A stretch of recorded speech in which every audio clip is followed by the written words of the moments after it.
you have addressed these protests in the United States. Have you, over the last several years, particularly now, documented hostility and violence towards journalists, either from the protesters or from the authorities?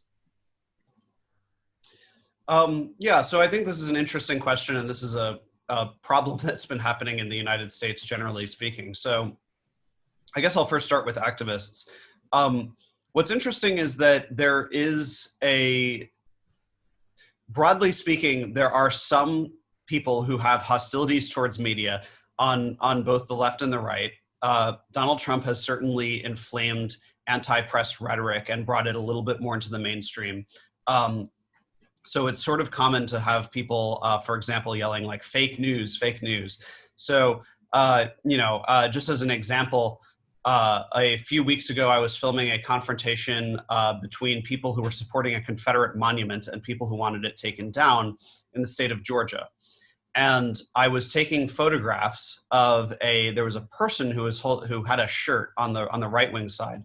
It said something like, "I'm a straight, white, Republican male. Is there anything else I can do to offend you?" Right. So it was a very provocative t-shirt. And I went to take a photograph of it.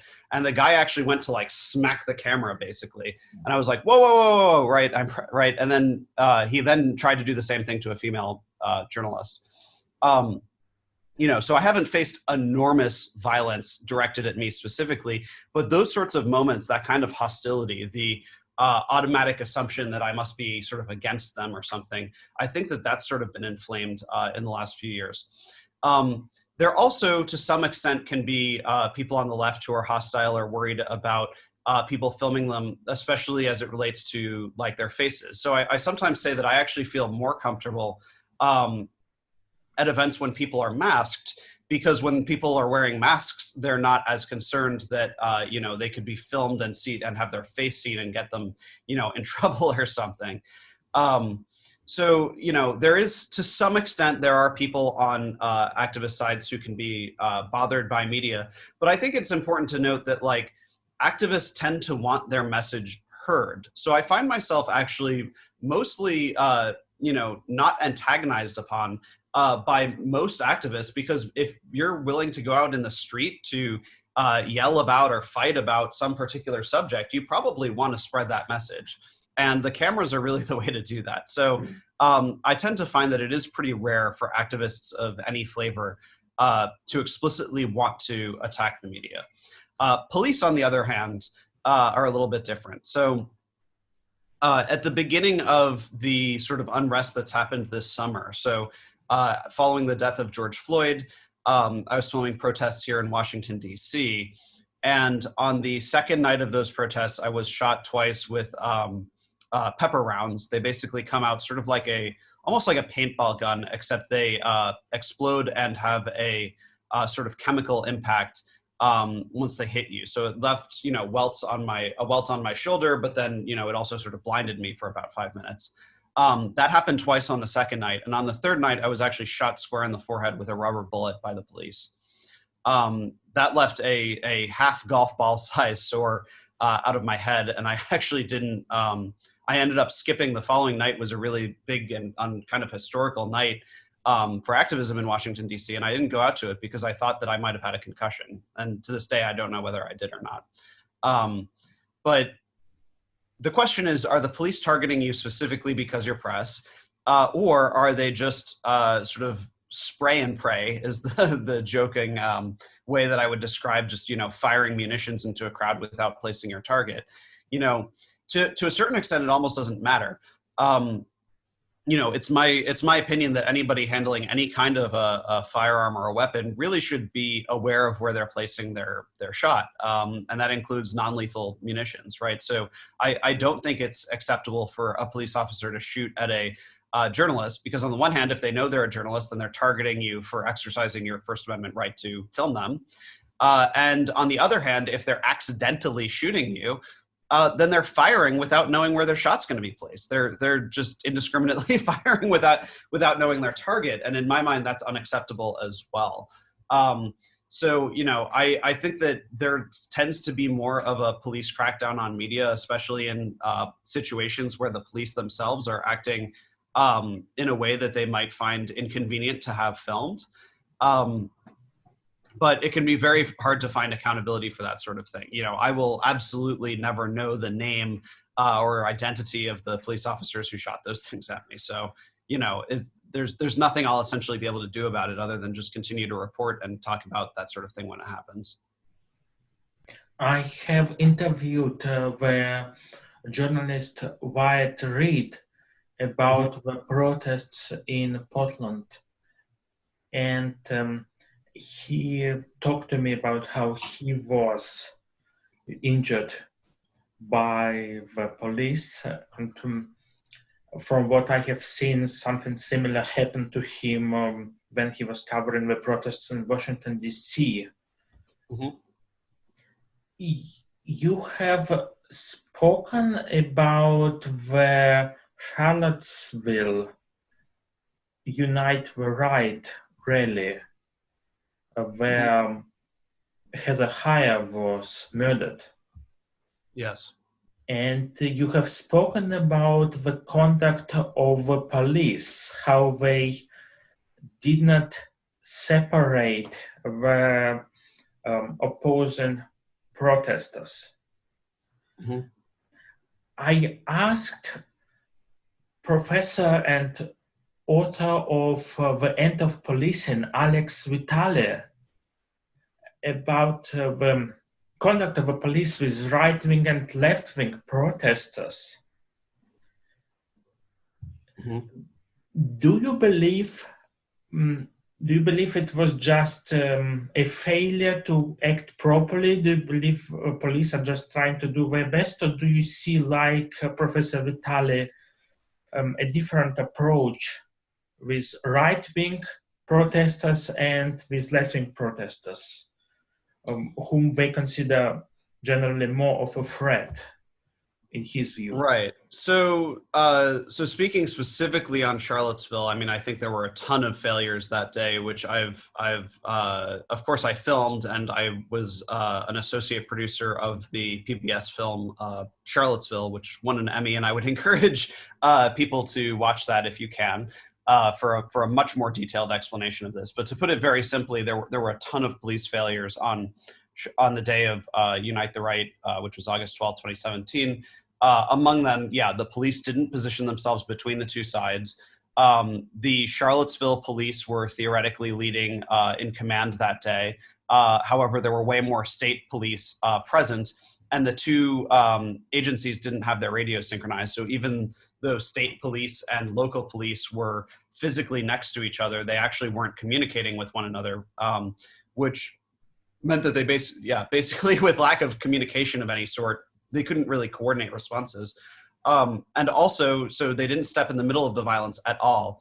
And then when they did ultimately intervene, they pushed the two sides together, which exacerbated the violence. They said, oh, we're pushing everybody away.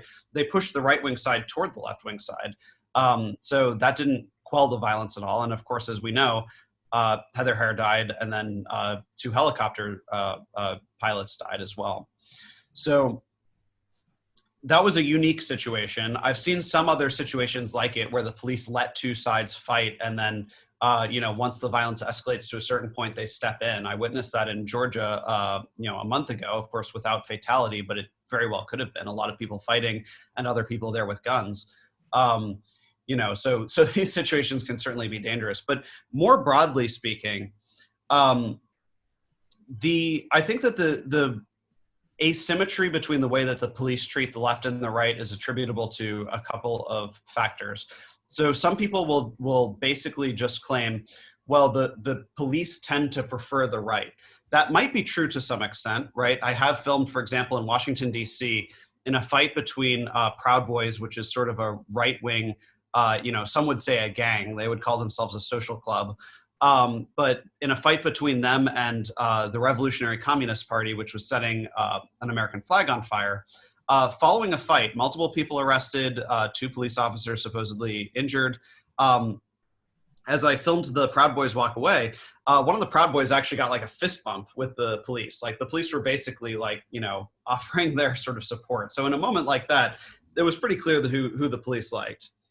With that being said, you know, I think in general, there's a difference in tactic between the left and the right, which is that, and again, I'm talking about more on the extreme side. So a lot of like the Democrat, nonprofit, et cetera, left will always coordinate with police and apply for permits and so forth.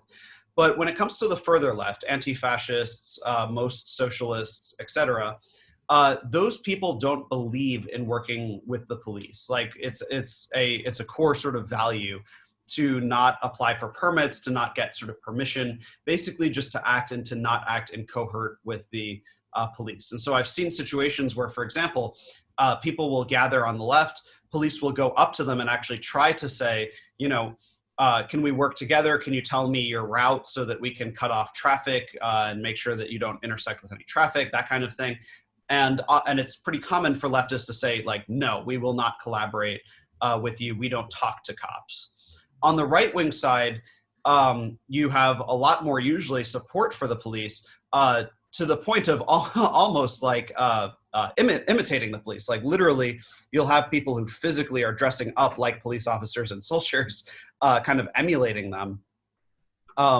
You know, and I guess they say imitation is the most sincere form of flattery. I think that it sort of makes sense that the side that considers itself to be supportive of the police, you know, applying for permits, talking to the cops, and basically following their instructions, that the police end up sort of seeming more supportive of them. So, you know, it's complex and it varies situation to situation, and it also varies in cause. But I would say that it's generally true in my experience that, you know, when the police end up separating two sides, I often see, you know, the police's back turned towards the right wing side, you know, and facing left wing side. So it seems like the police tend to think of the left more like an enemy or a threat, and the right more like friendly, or there's an underlying assumption that they're not going to be the ones acting violently, which is not necessarily linked to the truth of the matter.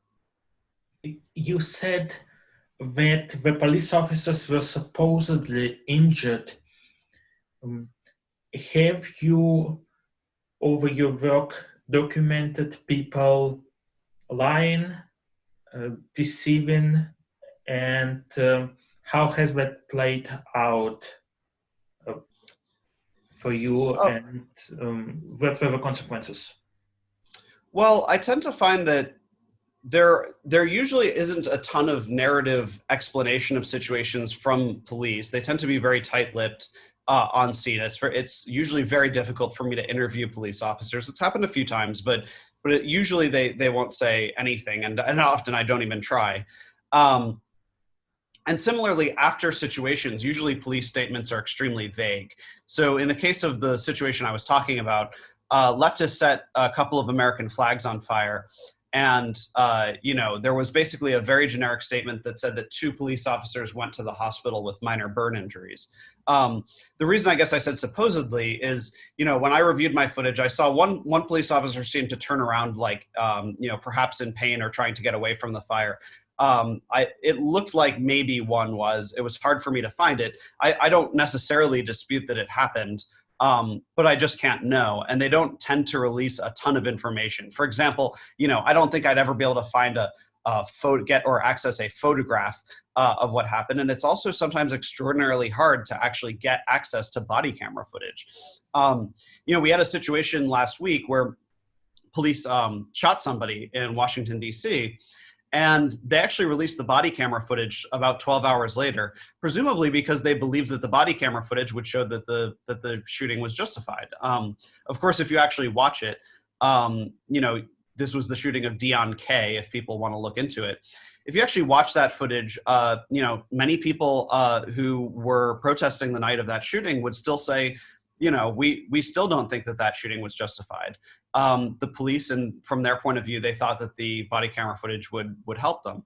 But they released it in 12 hours when they thought it would help their narrative. That's how easy it is for them to put it out. But in spite of that, the police tend not to release body camera footage of situations so quickly. I think that it would be really helpful to me as a journalist, but really just to the public as taxpayers, if the body camera footage of the police could be more accessible. I mean, that's something that I'd really like to see changed. But frankly, I don't have a lot of hope that it's going to happen. Even the Democrats' police reform bill, which supposedly should be moving us in a more liberal direction as it relates to body cameras, even their bill, if passed, it says that the people who are actually entitled to body camera footage are defendants in cases, people who believe that the body camera footage will affect their own criminal case, the lawyers of the people in such cases, the supervisor of the police officer. Basically, even the reforms suggested by the people perceived as like the most advocating of transparency in government, even their reform wouldn't actually give the public the right to see body camera footage of situations like that. Personally, I guess I would say that that's unfortunate, but I think that that would probably go a long way toward transparency and, like you sort of asked about, being able to trust the efficacy of statements by police.